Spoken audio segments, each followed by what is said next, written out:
নমস্কার, আপনারা দেখছেন ওঙ্কার বাংলা। আপনাদের সঙ্গে রয়েছি আমি সৌমি। নজর রাখবো গুরুত্বপূর্ণ খবরের দিকে।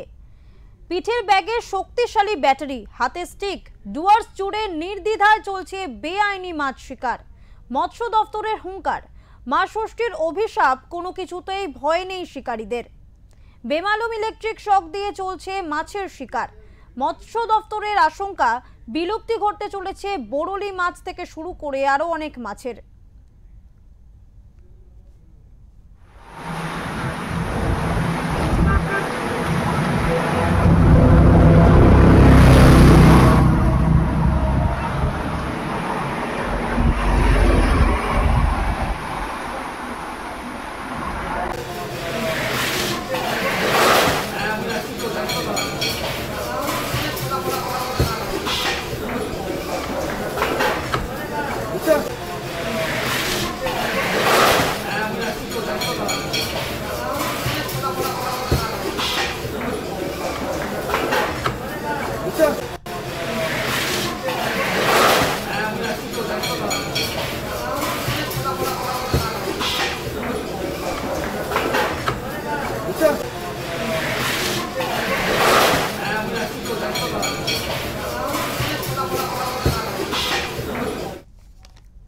বলা যেতে পারে এ যেন মাছের গোষ্ঠীর ষষ্ঠী পুজো।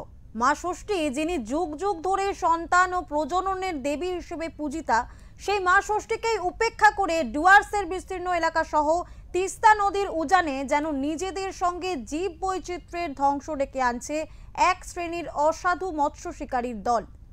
উত্তরবঙ্গের একমাত্র তিস্তা নদীতেই মেলে সুস্বাদু বোরলি মাছ।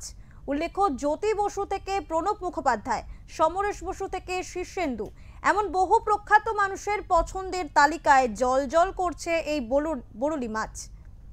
মৎস্যপ্রেমী বাঙালি থেকে শুরু করে ভোজন রসিক মানুষেরা উত্তরবঙ্গ গিয়ে বোরলি মাছ খাবে না তা ভাবাই যায় না।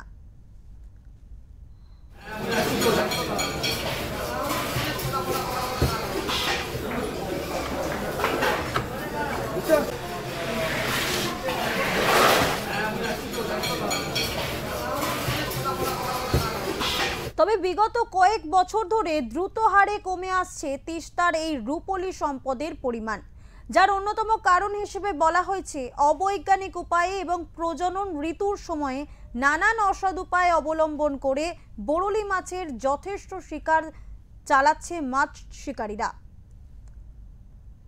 ইলেকট্রিক শক দিয়ে মাছ ধরা থেকে চাইনিজ জালের ব্যবহার, এমনকি অধিক সংখ্যক মাছ ধরার আশায় উজানে কীটনাশক ঢেলে দেওয়া হচ্ছে তিস্তা নদীতে। আর এতেই সিঁদুরে মেঘ দেখছে জলপাইগুড়ি জেলার মৎস্য দফতর।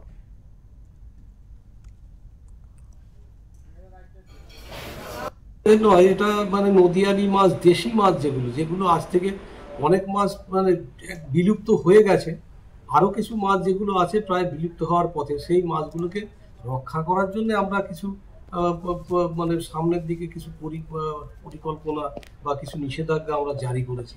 সেগুলো আমরা প্রচার মানে অ্যানাউন্স করছি নদীর পার্শ্ববর্তী এলাকাতে, বা লিফলেট এসব বিলি করেও আমরা যারা মৎস্যজীবী আছে তারা যাতে করে এগুলোকে সতর্ক হয়, তারা যাতে অবৈধভাবে এইভাবে মাছ। এগুলো সাধারণত হলো যে এই ছোট ছোট ফাঁসের জাল, চট জাল, এগুলো দিয়ে মাছ ধরলে না সমস্ত মাছ, আপনার নদীয়ালি মাছ, সমস্ত মাছ ডিম পোনা অব্দি এইগুলো জালে আটকে যায় এবং এগুলো একদম মাছের বংশশুদ্ধ শেষ হয়ে যায়, ধ্বংস হয়ে যায়। যার কারণে আমরা এই সময়, বিশেষ করে বর্ষার সময়টাতে এই যদি চেক করতে পারি, এটাকে যদি নিষেধ করতে পারি, কার্যকরী করতে পারি, তাহলে কিন্তু এটা আমরা অনেকটাই মানে আবার পুনরায় আমরা এইসব মাছগুলোকে ফিরিয়ে আনতে পারবো।